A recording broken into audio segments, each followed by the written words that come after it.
नमस्कार, जनता टीवी देख रहे हैं आप। मैं आपके साथ दीक्षा शर्मा। बुलेटिन में बात करेंगे देवभूमि से जुड़ी खबरों की। देश भर में 75वां भारतीय संविधान दिवस धूमधाम से मनाया गया और इसी कड़ी में राजधानी देहरादून के बीजेपी प्रदेश मुख्यालय में भी संविधान दिवस धूमधाम से मनाया गया। और इस मौके पर प्रदेश के कैबिनेट मंत्री गणेश जोशी ने संविधान के निर्माता बाबा साहेब डॉक्टर भीमराव अंबेडकर को नमन करते हुए प्रधानमंत्री नरेंद्र मोदी का धन्यवाद किया। उन्होंने कहा कि जो संविधान दिवस आज देश भर में मनाया जा रहा है उसकी शुरुआत प्रधानमंत्री नरेंद्र मोदी ने 2015 में की थी। उन्होंने कहा कि संविधान के निर्माता बाबा साहेब डॉक्टर भीमराव अंबेडकर को बीजेपी ने जो सम्मान दिया है वह किसी भी सरकार के कार्यकाल में नहीं मिला। इसके साथ ही उन्होंने कांग्रेस नेता राहुल गांधी पर निशाना साधते हुए कहा कि चुनाव के समय में जो लोग हाथ में संविधान लेकर चुनाव प्रचार कर रहे थे उन्होंने हमेशा संविधान को तोड़ने का काम किया है।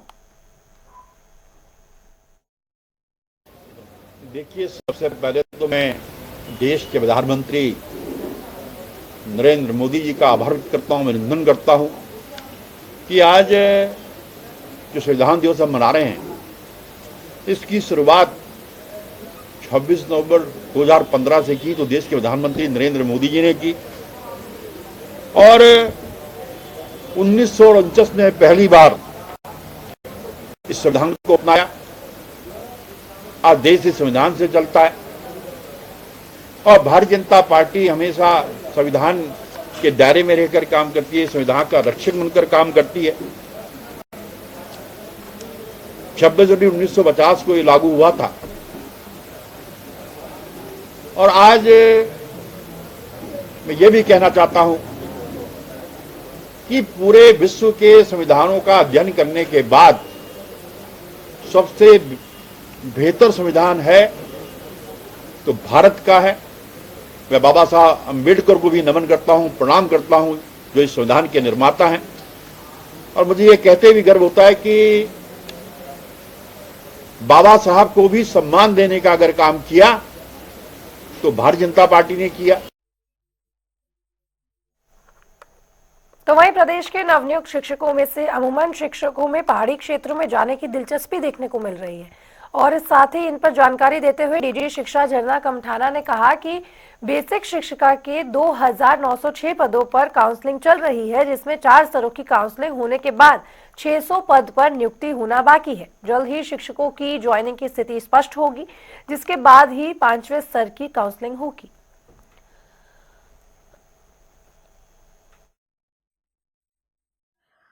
देखिए, इसमें लगभग 2906 के करीब पद थे बेसिक टीचर्स के, जिसपे नियुक्ति की प्रक्रिया चल रही थी। तो इसमें 4 स्तर की काउंसलिंग हो गई है और लगभग 600 के करीब पद भी हमारे बचे हैं। तो उसमें जो लास्ट लेवल की काउंसलिंग हुई थी उसमें टीचर्स को टाइम दिया गया है ज्वाइन करने का। तो 25 नवंबर के बाद इसमें स्थिति थोड़ा स्पष्ट होगी कि कितने टीचर्स ने कार्यभार ग्रहण कर लिया है और उसके बाद जो पदों की स्थिति स्पष्ट हो जाएगी कि कितने पद हमारे खाली भरते हैं, फिर हम स्टेट लेवल पे जो है 5th लेवल की काउंसलिंग करेंगे। तो उसमें चूंकि ऑप्शन रहता है कि कई अभ्यर्थी जो है 2 या 2 से अधिक जनपदों में भी अप्लाई करते हैं, तो जहां मेरिट के हिसाब से उनका आ जाता है या जो उनके लिए कन्वीनियंट होता है वहां पे वो ज्वाइन करते हैं, तो विकल्प उनके पास रहता है। लेकिन हम अंतिम जो काउंसलिंग करेंगे उससे पहले हम ये ऑप्शन कर देंगे कि कोई भी अभ्यर्थी जो है वो एक ही जनपद में अप्लाई करे। तो वहीं प्रदेश में सशक्त भू कानून की शुरुआत हो चुकी है। दरअसल सरकार की ओर से विशेष परमिशन से खरीदी गई जमीनों की जांच शुरू कर दी गई है और इसी के तहत कुमाऊं मंडल क्षेत्र में 250 वर्ग मीटर से अधिक और विशेष अनुमति से खरीदी गई जमीनों की जांच के लिए कमिश्नर दीपक रावत ने कुमाऊं मंडल के सभी जिलों के राजस्व अधिकारियों एसडीएम के साथ बैठक की और साथ ही कुमाऊं आयुक्त दीपक रावत ने बताया कि अभी तक कुमाऊं मंडल में 250 वर्ग मीटर से ऊपर भूमि खरीद में 100 मामले उल्लंघन के और विशेष परमिशन से खरीदी गई जमीन के मामलों में 130 उल्लंघन के मामले सामने आए हैं। देखिए, इसमें माननीय मुख्यमंत्री जी के निर्देश हुए हैं चीफ सेक्रेटरी मैम को और चीफ सेक्रेटरी मैम ने इंटर्न फील्ड से ये रिकमेंडेशंस मांगी हैं भू कानून को लेके कि जो अभी अनुमतियां हैं, जो अलग अलग तरह की अनुमतियां मिलती हैं ज़मीन खरीदने की, जिसमें कृषि भूमि की अनुमति है, औद्योगिक प्रयोजन की अनुमति है, इसके अलावा 250 वर्ग मीटर से कम में जो कोई व्यक्ति उत्तराखंड से बाहर जिनको कोई भी अनुमति नहीं चाहिए वो भी ज़मीनें खरीदते हैं। तो इसमें क्या जो वर्तमान पॉलिसी है उसके तहत पहली बात तो जिस पर्पस के हो रहा है या नहीं हो रहा है, इसको देखने के लिए मैंने अब सभी डिस्ट्रिक्ट से कुछ प्रतिनिधि बुलाए थे। और कुमाऊं में अगर वायलेशंस की बात करें, यद्यपि हम पूरा भी नहीं देख पाए हैं क्योंकि जो 250 वर्ग मीटर वाली मैटर्स हैं बहुत ज़्यादा हैं, इसमें वक्त लगेगा 2-3 महीने का और, लेकिन जितने देख पाए हैं उसमें से अभी लगभग जो विशेष प्रयोजन वाले हैं 130 वायलेशंस उसमें हैं, और जो 250 वर्ग मीटर वाले हैं लगभग 100 के वायलेशंस आसपास उसमें हैं। प्राइवेट प्रॉपर्टी बनी है, उसमें बीच में थोड़ा सा बेनाप लैंड आ रही है या ऐसा रास्ता आ रहा है जिसको वो यूज़ कर रहा है, उस बात को तो हम अलग छोड़ सकते हैं क्योंकि वो लैंड बीच में है तो कोई तो उसको यूज़ करेगा ही, बशर्ते वो किसी को बेचे ना। दूसरा, उसके पास ये भी विकल्प होता है कि ऐसी ज़मीन को जो किसी भी के इस्तेमाल की ना रहे उसको वो लीज़ के लिए अप्लाई कर सकते हैं। लेकिन जो दूसरा मामला आपने बताया कि बड़े पैमाने पे मान लीजिए बेनाप पे कोई कब्ज़ा कर दे या उसमें इलीगल माइनिंग करे या फिर जो पारंपरिक तौर पे लोगों के वहाँ पे राइट्स थे पारंपरिक रस्तों के उनको बंद कर दे, या वहाँ पे कोई प्राकृतिक जल स्रोत थे उनसे छेड़छाड़ कर दे, उस पर हम लोग कार्रवाई कर रहे हैं। और उन सभी केसेस में पीपी एक्ट में भी मुकदमे दर्ज हो रहे हैं। और आप कह रहे हैं अगर किसी ने ज़मीन पत्थर निकाल दिए, मिट्टी निकाल दी, उसका यूज़ कर दिया, तो उसमें अवैध खनन के मामले भी हम लोग दर्ज भी कर रहे हैं। और देखिए, इसमें माननीय मुख्यमंत्री जी के निर्देश हुए हैं चीफ सेक्रेटरी मैम को, और चीफ सेक्रेटरी मैम ने इंटर्न अब फील्ड से ये रिकमेंडेशंस मांगी हैं भू कानून को लेके कि जो अभी अनुमतियां हैं, जो अलग अलग तरह की अनुमतियां मिलती हैं ज़मीन खरीदने की, जिसमें कृषि भूमि की अनुमति है, औद्योगिक प्रयोजन की अनुमति है, इसके अलावा 250 वर्ग मीटर से कम में जो कोई व्यक्ति उत्तराखंड से बाहर के हैं जिनको कोई भी अनुमति नहीं चाहिए वो भी ज़मीनें खरीदते हैं। तो इसमें क्या जो वर्तमान पॉलिसी है उसके तहत पहली बात तो जिस पर्पस के लिए वो ले रहे हैं वो काम हो रहा है या नहीं हो रहा है, इसको देखने के लिए मैंने अब सभी डिस्ट्रिक्ट से कुछ प्रतिनिधि बुलाए थे। और कुमाऊं में अगर वायलेशंस की बात करें, यद्यपि हम पूरा भी नहीं देख पाए हैं क्योंकि जो 250 वर्ग मीटर वाली मैटर्स हैं बहुत ज़्यादा हैं, इसमें वक्त लगेगा 2-3 महीने का और, लेकिन जितने देख पाए हैं उसमें से अभी लगभग जो विशेष प्रयोजन वाले हैं 130 वायलेशंस उसमें हैं, और जो 250 वर्ग मीटर वाले हैं लगभग 100 के वायलेशंस आसपास उसमें हैं। प्राइवेट प्रॉपर्टी बनी है, उसमें बीच में थोड़ा सा बेनाप लैंड आ रही है या ऐसा रास्ता आ रहा है जिसको वो यूज़ कर रहा है, उस बात को तो हम अलग छोड़ सकते हैं क्योंकि वो लैंड बीच में है तो कोई तो उसको यूज़ करेगा ही, बशर्ते वो किसी को बेचे ना। दूसरा, उसके पास ये भी विकल्प होता है कि ऐसी ज़मीन को जो किसी भी के इस्तेमाल की ना रहे उसको वो लीज के लिए अप्लाई कर सकते हैं। लेकिन जो दूसरा मामला आपने बताया कि बड़े पैमाने पे मान लीजिए बेनाप पे कोई कब्जा कर दे या उसमें इलीगल माइनिंग करे या फिर जो पारंपरिक तौर पे लोगों के वहाँ पे राइट्स थे पारंपरिक रस्तों के उनको बंद कर दे, या वहाँ पे कोई प्राकृतिक जल स्रोत थे उनसे छेड़छाड़ कर दे, उस पर हम लोग कार्रवाई कर रहे हैं। और उन सभी केसेस में पीपी एक्ट में भी मुकदमे दर्ज हो रहे हैं।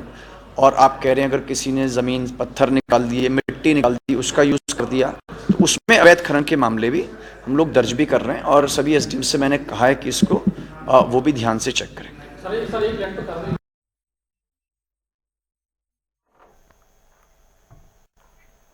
तो उधर इंद्रमणि भडौनी चौक के निकट हुए दर्दनाक सड़क हादसे से पुलिस ने जांच शुरू कर दी है। वहीं इस पर जानकारी देते हुए आरटीओ देहरादून शैलेश तिवारी ने बताया कि जांच के बाद ही ये स्पष्ट हो पाएगा कि आखिरकार ऐसा क्या हुआ जो कि इतनी बड़ी घटना घटित हुई, जिसमें यूकेडी के नेता सहित 3 लोगों की मौत हो गई और आधा दर्जन से अधिक कार भी क्षतिग्रस्त हो गई। हमारी परिवहन विभाग की और अन्य संस्थाएं जो हैं, पीडब्ल्यूडी है, पुलिस है, इन सब की हमने एक आज यहाँ ज्वाइंट सर्वे किया है इस जगह का, दुर्घटना स्थल का। ये दुर्घटना जो हुई है कल रात को, जिसमें अभी तक जो बताया जा रहा है 3 व्यक्तियों की मृत्यु हो चुकी है और कुछ लोग घायल भी हैं, कुछ गाड़ियों को नुकसान भी पहुंचा है।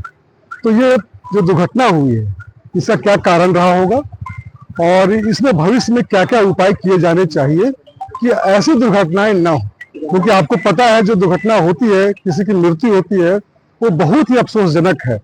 और ये सब चीजों में कोई शादी ब्याह में अगर ऐसी दुर्घटना होती है तो और भी पूरा परिवार इसमें बिखर जाता है। बहुत मतलब दुख की बात है।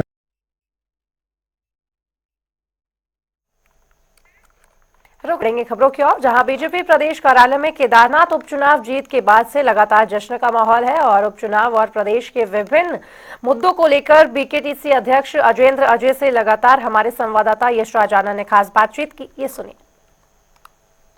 केदारनाथ विधानसभा उपचुनाव का रिजल्ट घोषित हो गया है, वहीं भाजपा ने प्रत्याशित जीत हासिल की है। जीत के बाद यदि देखा जाए तो प्रदेश कार्यालय में काफी खुशी का माहौल है, जहां पर मुख्यमंत्री पुष्कर सिंह धामी का भी स्वागत किया गया है। आइए बात करते हैं बीकेटीसी के अध्यक्ष अजेंद्र अजय से कि क्या बात रही। सर, केदारनाथ में कई मुद्दे को लेकर कांग्रेस भाजपा पर हमलावर रही, लेकिन फिर भी आप अप्रत्याशित जीत दर्ज किए। देखिए, हम प्रारंभ से ही कह रहे थे कि केदारनाथ विधानसभा उपचुनाव में भारतीय जनता पार्टी भारी बहुमत के साथ में विजय प्राप्त करेगी। कांग्रेस ने कई तरीके के हथकंडे अपनाए, दुष्प्रचार का उसने एक बहुत बड़ा अभियान संचालित किया और कांग्रेस का इतिहास भी रहा है कि उसने हमेशा से दुष्प्रचार करना, भ्रम फैलाना, झूठ बोलना, इस आधार पर राजनीति करते रहे और इसी कारण से वो वर्षों तक देश की और प्रदेशों की सत्ता पर काबिज भी रहे। लेकिन जनता आज उनकी वास्तविकता समझ चुकी है, इसलिए जनता ने उनको, आप देख सकते हैं कि किस तरीके से नकार दिया है कांग्रेस को। केदारनाथ विधानसभा उपचुनाव में भी कांग्रेस का पूरी तरीके से नकारात्मकता पर अभियान टिका रहा। उसमें मुद्दों को लेकर के दुष्प्रचार चलाते रहे वो, और लेकिन जनता ने उनके जो नकारात्मक जो अभियान था, दुष्प्रचार का जो अभियान था, उसको ध्वस्त कर दिया और भारतीय जनता पार्टी को अपनी समर्थन दिया, अपना मत दिया। सर, लगातार देखा गया, यदि केदारनाथ मुद्दे पर देखें तो कई ऐसे मुद्दे, जैसे बुराड़ी दिल्ली में केदारनाथ मंदिर स्थापित करना, शिला ले जाना, इस प्रकार से कई ऐसे मुद्दे रहे जिस पर, साथ ही साथ बेरोजगारी को लेकर, पलायन को लेकर हमलावर रही कांग्रेस भाजपा पर। इसका आप देखिए, जैसे मैंने पहले भी कहा कि कांग्रेस ने दुष्प्रचार का अभियान चलाया। केदारनाथ धाम को लेकर के उन्होंने विवाद खड़ा करने की कोशिश करी लगातार, वो जैसे शिलापट ले जाने वाली बात है, और हम लगातार कहते भी रहे, हमने सवाल भी किया कांग्रेस से कि कौन सी शिला ले जाई गई, ये बताइए, स्पष्ट करिए, लेकिन वो स्पष्ट नहीं कर पाए, वो झूठ फैलाते रहे। लेकिन जनता वास्तविकता समझती थी। इसी प्रकार से उन्होंने केदारनाथ धाम के गर्भगृह को जो स्वर्ण मंडित कराया गया है हमारे द्वारा, और एक बड़ी उपलब्धि है हमारे द्वारा कि जो आज केदारनाथ धाम का गर्भगृह है, वो स्वर्णमयी आभा और उसकी दिव्यता, भव्यता देश दुनिया के श्रद्धालु देख रहे हैं, लाखों लाखों श्रद्धालु देख रहे हैं। लेकिन कांग्रेस ने केदारनाथ धाम के उस प्रकरण को भी झूठ फैलाने की कोशिश करी। कभी का सोना पीतल हो गया, कभी का चोरी हो गया, इस प्रकार से उन्होंने जनता को भ्रमित करने का दुष्प्रयास किया। लेकिन लोगों ने, जनता ने कांग्रेस के मुंह पर तमाचा मार दिया है। इसी प्रकार से उन्होंने चार धाम यात्रा को डाइवर्ट करने को लेकर के भी बहुत बड़ा दुष्प्रचार का अभियान चलाया। लेकिन जो हमने आंकड़े, जनता वास्तविकता समझती थी, जो आंकड़े देख रहे थे लोग कि गत वर्ष कितने यात्री आए, इस वर्ष कितने यात्री आए। गत वर्ष जो चार धाम यात्रा के कपाट थे वो 25 अप्रैल को खुल गए थे। इस वर्ष जो कपाट थे वो 10 मई को, 12 मई को खुले। तो इस प्रकार से 10 और 15 और 17 दिन तो ये कम हो गए थे। उसके अलावा प्राकृतिक आपदा में तो किसी का भी बस नहीं हो चलता है। लेकिन उसके बावजूद माननीय मुख्यमंत्री जी के प्रयासों से, प्रदेश सरकार के प्रयासों से, जो हमारे केदारनाथ धाम का जो पैदल मार्ग था, मोटर मार्ग था, उसको बहुत त्वरित गति के साथ में उनको सुचारू किया गया, यात्रा को सुचारू किया गया। तो ये सारे तथ्य जनता देख रही थी, जनता वास्तविकता को समझती थी। कांग्रेस ने गाँव जा करके दुष्प्रचार का अभियान चलाया। और मैं आपके माध्यम से कहना चाहूंगा कि कांग्रेस ने जिस प्रकार से केदारनाथ धाम को विवादास्पद बनाने की कोशिश करी, हिंदुओं के धार्मिक स्थलों का कांग्रेस का इतिहास रहा है कि हिंदुओं के धार्मिक स्थलों को विवादित करने का, उनके प्रति दुष्प्रचार करने का वो हमेशा से उनका इतिहास रहा है। और इसी क्रम में उन्होंने केदारनाथ उपचुनाव में भी हथकंडा अपनाया। और जो हिंदू हैं, सनातनी हैं, वो कभी भी कांग्रेस को माफ नहीं करेंगे। और कांग्रेसियों को इस प्रकार के दुष्प्रचार करने के लिए, झूठ बोलने के लिए हिंदुओं से माफी मांगनी चाहिए। अंतिम प्रश्न है कि कांग्रेस लगातार कह रही, महिला उत्थान की बात कर रही है। पिछले विधानसभा में कहा लड़की हूँ, लड़ सकती हूँ, 30% 36 आरक्षण देने की बात कही। वहीं भाजपा लगातार केदारनाथ पर 2 महिला कैंडिडेट उतारी। पिछले बार भी जो दिवंगत शैला रानी रावत हो गई, उनके जगह पर आशा नौटियाल को उतारा गया। क्या आपको लग रहा है कि महिलाओं के विकास की बात सिर्फ कांग्रेस करती है, जबकि भाजपा उसको अमली जामा उस पर पहनाती है? देखिए, जैसा आपने कहा कि कांग्रेस केवल बात करती है, झूठ बोलती है, भारतीय जनता पार्टी उनका क्रियान्वयन करती है। आप प्रदेश सरकार की, केंद्र सरकार की तमाम योजनाएं, इतनी योजनाएं हैं जिनमें कि महिलाओं को उत्थान को लेकर के, महिलाओं सशक्तिकरण की दिशा में अभूतपूर्व प्रयास किए गए, चाहे मोदी जी की सरकार हो, चाहे धामी जी की सरकार हो, अभूतपूर्व प्रयास किए गए हैं। लेकिन कांग्रेस हमेशा से झूठ बोलती रही है। अगर उनको महिलाओं के प्रति इतना ही उनको प्रत्याशी क्यों नहीं उन्होंने केदारनाथ उपचुनाव में उतारा? भारतीय जनता पार्टी ने तो प्रत्याशी उतार करके भी दिखा दिया कि महिलाओं के सशक्तिकरण को लेकर के हम कितने गंभीर हैं और महिलाओं को प्रतिनिधित्व देने के लिए भी हम प्रयासरत हैं। तो हमारे साथ बीकेटीसी के अध्यक्ष अजेंद्र जिन्होंने स्पष्ट रूप से कहा केदारनाथ उपचुनाव जो जीत है यह कांग्रेस के मुंह पर एक करारा तमाचा है, क्योंकि कांग्रेस सिर्फ धर्म की राजनीति करती है जबकि भाजपा धरातल पर काम करती है। कैमरा पर्सन अनूप भट्ट के साथ मैं यशराज आनंद, जनता टीवी देहरादून। तो उधर मसूरी में माल रोड और लंडौर बाजार की क्षतिग्रस्त सड़क का अधिकारियों ने निरीक्षण किया और इस दौरान जिला अधिकारी ने संबंधित विभाग को माल रोड को व्यवस्थित किए जाने के निर्देश भी जारी किए हैं। सबसे पहले तो मैं जिलाधिकारी का धन्यवाद करना चाहूंगा कि ऐसे डीएम बिरले ही मिलते हैं। जिस तरीके से उनका काम करने का तरीका है, त्वरित गति से मैं उनके काम से क्या जनता उनके काम से बहुत इम्प्रेस है। जिलाधिकारी महोदय के निर्देश थे, वो एसडीएम महोदय ने फिर अपने जो जितने भी विभाग हैं उनको आज निर्देशित किया। आज हमने जितने काम बचे हुए थे जिनसे जनता को असुविधा हो रही थी, पर्यटकों को परेशानी हो रही थी, आज हमने वहां से लेके आपका लाइब्रेरी से लेकर लंडौर तक जो है इसमें निरीक्षण करा दिया। इनको जो रोड ये धंस रही है लंडौर की, ये बहुत ही गंभीर समस्या है। 1.5 साल पहले भी इसका हुआ था, मगर बात आती है चली जाती है, मगर ये इतना खतरनाक बन चुका है कि अगर ये गिर गया तो ये पूरी बिल्डिंगें लेके जाएगा, सैकड़ों लोगों की जान लेके जाएगा। तो इससे पहले इसको ठीक करना होगा। जो माल रोड पे जितने चैम्बर ऊंचे उठे हैं, जो चैम्बर फिसलन है, वो पीडब्ल्यूडी और नगर पालिका ये मिलके काम करेंगे। और जो हाईवे, नेशनल हाईवे पे जो आपका देखा होगा लाइब्रेरी से नीचे एक क्रैश बैरियर लगा है, वो बहुत ऊंचा है, उसे ठीक करने के लिए बोला गया है।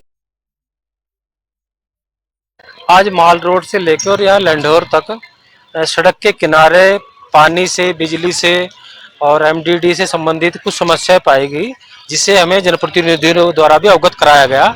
उसका आज स्थलीय निरीक्षण किया गया है और जनता की आवाजाही के लिए और हमारा आवागमन सुचारू रूप से चलने के लिए जो भी बेहतर होगा उसके लिए बोला गया। सबको, सभी लोग टीम वर्क करके इसको ठीक करेंगे।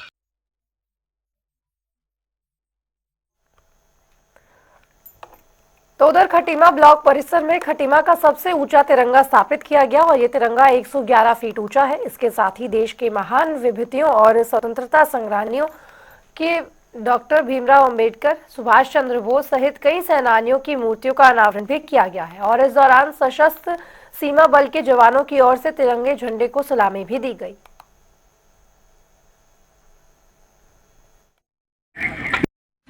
इस प्रदेश के मुखिया श्री पुष्कर सिंह धामी जी की प्रेरणा से और सहयोग से खटीमा क्षेत्र में आज ब्लॉक प्रांगण में 111 फीट का झंडारोहण किया गया। साथ साथ इनके 7 विभूतियों का भी यहाँ पे निर्माण कराया गया, जो एक एकता का प्रतीक और संदेश मिलता है। जो हमारा देश लघु भारत प्रदेश हमारा उत्तराखंड है, उसी को यहाँ पे दर्शाया गया है और लघु भारत के विशेष ध्यान पे रखते हुए यहाँ पे सभी जाति, धर्म और प्रेम भावना से रहने के लिए सबको यहाँ पे बधाई और शुभकामनाएं का प्रतीक दिया गया। तो दिल्ली एनसीआर की जहरीली हवा से बचने के लिए बड़ी संख्या में लोग अब उत्तराखंड का रुख कर रहे हैं और देश की राजधानी में बढ़ते प्रदूषण का लोगों की सेहत पर भी गंभीर असर पड़ रहा है। उत्तराखंड राज्य की साफ हवा और प्राकृतिक सुंदरता दिल्ली वासियों की सांसों को तरोताजा करने के लिए बेहतर विकल्प बन गई है। देखिए हमारी इस खास रिपोर्ट में। दिल्ली एनसीआर की जहरीली हवा से बचने के लिए बड़ी संख्या में लोग उत्तराखंड का रुख कर रहे हैं। देश की राजधानी में बढ़ते प्रदूषण का लोगों की सेहत पर गंभीर असर पड़ रहा है। पड़ोसी राज्य की साफ हवा और प्राकृतिक सुंदरता दिल्ली वासियों की सांसों को तरोताजा करने के लिए बेहतर विकल्प बन गई हैं। इसी वजह से जिम कॉर्बेट नेशनल पार्क में कुछ दिनों से पर्यटकों की आमद बढ़ गई है। लोग रोमांचक जंगल सफारी और इलाके के शांत वातावरण का लुत्फ उठाने के लिए उत्तराखंड पहुंच रहे हैं। क्या है, इस समय जो पर्यटन है हमारा कॉर्बेट नेशनल पार्क अपने चरम सीमा पर है और दिल्ली में इस वक्त जो है बहुत पॉल्यूशन हो रहा है, प्रदूषण बहुत ज्यादा हो रहा है। वहाँ स्कूलों में छुट्टियां भी पड़ी हुई है तो जितने भी हमारे टूरिस्ट हैं, दिल्ली के रहने वाले, हरियाणा के रहने वाले, पंजाब से रहने वाले, अपने बच्चों के साथ, अपने पेरेंट्स के साथ, यहाँ परिवार के साथ कॉर्बेट नेशनल पार्क में घूमने आ रहे हैं। लोग देवभूमि की प्राचीन जगहों, वन्य जीवन और खुली हवा में सांस लेकर खुश हैं। कुछ सैलानी प्राकृतिक नजारों का भी आनंद ले रहे हैं। आज हम जिम कॉर्बेट नेशनल पार्क और सफारी करने वाले हैं। यहाँ का वेदर बहुत प्लेजेंट है, एनवायरनमेंट बहुत इको फ्रेंडली है, इसीलिए हमें यहाँ रहना पसंद आ रहा है। यहाँ पे पोल्यूशन नहीं है। फॉर नाउ यहाँ पे नासिक में, दिल्ली में, मुंबई में बहुत पोल्यूशन हो गया है। यहाँ पे बिल्कुल वैसे नहीं है, मैदानी क्षेत्रों में जैसा है वैसा नहीं है बिल्कुल, इसीलिए हम यहाँ आए हैं। इस वक्त दिल्ली में बहुत ज्यादा पोल्यूशन है, सांस लेने की बहुत दिक्कत हो रही है। इससे थोड़ा टाइम निकाल के हम इस जगह पे जिम कॉर्बेट में आए घूमने के लिए। थोड़ा सांस लेने में अच्छा लग रहा है और थोड़ा हेल्दी लग रहा है यहाँ पे। हम यहाँ घूमने आए हैं क्योंकि सब तरफ पोल्यूशन बहुत ज्यादा हो रहा है, तो यहाँ अच्छा लग रहा है, सांस लेने में भी दिक्कत नहीं है। बहुत हरा भरा जंगल वगैरह, सफारी वगैरह एकदम बढ़िया है, तो यहाँ थोड़ी मतलब एंजॉय करने आए परिवार के साथ। बढ़ते प्रदूषण के चलते लागू ग्रैब 4 की वजह से दिल्ली में BS3 और BS4 बसों पर रोक लगी है। इसी वजह से उत्तराखंड परिवहन निगम को यात्रियों के लिए वैकल्पिक बसों की व्यवस्था करने में कई चुनौतियों का सामना करना पड़ रहा है। दिल्ली में जो है बहुत ज्यादा प्रदूषण हो रहा है। प्रदूषण के कारण यात्री सभी पहाड़ों की तरफ जहाँ जहाँ जो लोग रहते हैं वहाँ जा रहे हैं। काफी दिक्कत हो रही है प्रदूषण के खातिर, और बसें नहीं मिल पा रही हैं, उससे बहुत सारी दिक्कत हो रही है लोगों को। और देख रहे हैं आप यहाँ पे लोग कितने परेशान हैं बसों के चक्कर से।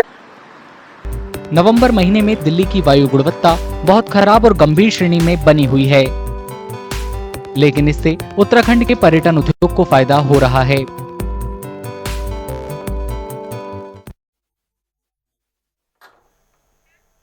और चलिए बुलेटिन में फिलहाल इतना ही, लेकिन खबरों का सिलसिला जनता टीवी पर लगातार जारी।